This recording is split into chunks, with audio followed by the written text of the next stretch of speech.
Merci Monsieur Guillemet. La parole est donc à Madame Chantal Brunel. Chers collègues, chers amis, je me présente donc à vos suffrages.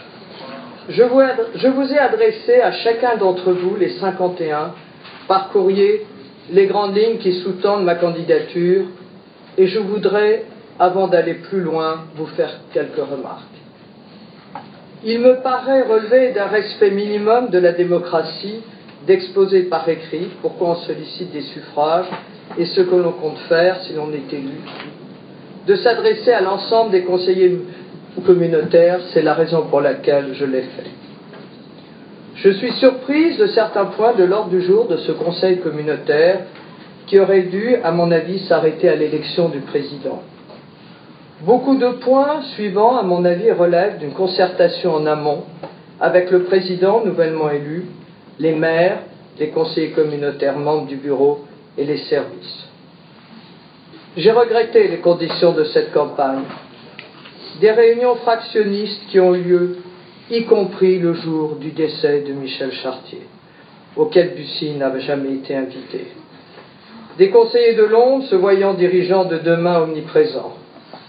Il me paraît utile de rappeler qu'en démocratie, le pouvoir appartient aux élus et qu'il existe pour les collaborateurs un droit de réserve. Je dois vous dire avec ma sincérité de femme que j'ai été blessé par certaines attaques à mon encontre. Je veux aussi souligner que je m'inscris totalement contre une opposition petite commune, grande commune. J'ai été durant 10 ans la députée d'un territoire qui comprenait la quasi-totalité des petites communes de notre intercommunalité. Je pense qu'aucun maire ici présent ne peut dire que je n'ai pas été à tout moment en soutien des problèmes soulevés. J'ai emmené avec Yann Dubosc, à l'époque directeur général de Marne-et-Gondoire, Michel Chartier, en rendez-vous auprès du directeur général des collectivités territoriales au ministère de l'Intérieur, pour plaider, avec succès, la représentation des petites communes. Il est vrai, l'annulation des élections municipales à Bussy a changé la donne. Croyez bien que nous avons vécu cette annulation comme une injustice. Si la dérogation de la loi MAPTAM a été obtenue pour notre territoire, j'y ai contribué et certains de mes collègues le savent.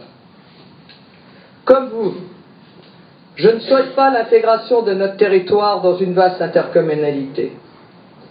Comme vous, je la redoute et elle comporte de grands risques, je la combattrai. Mais les échéances sont là.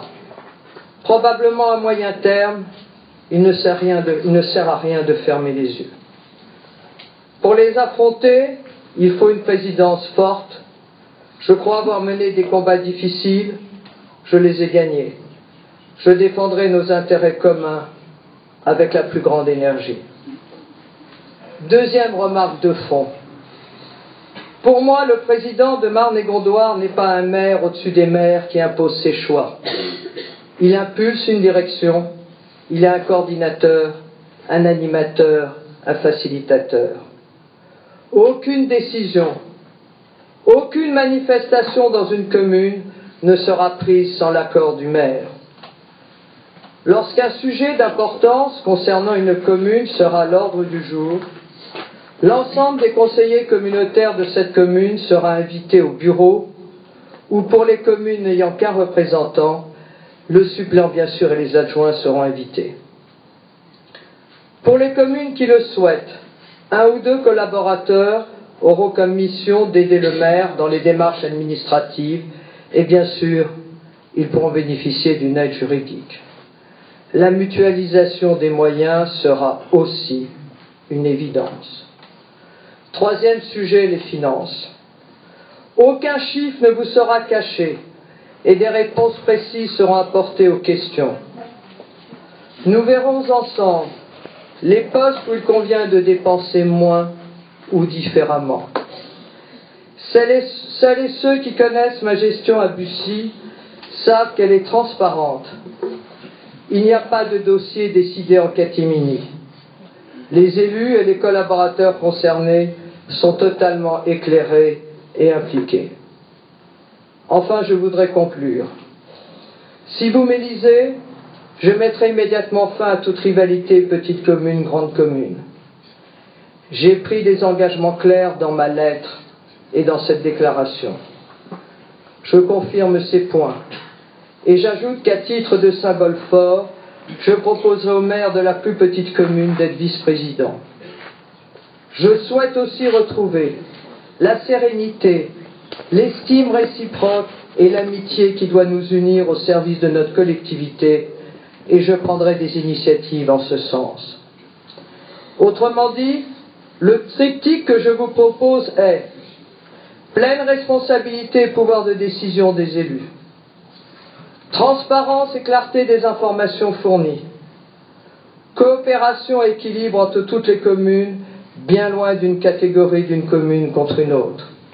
C'est ainsi que je vous propose d'affronter avec les meilleurs atouts les échéances importantes qui sont devant nous. Merci.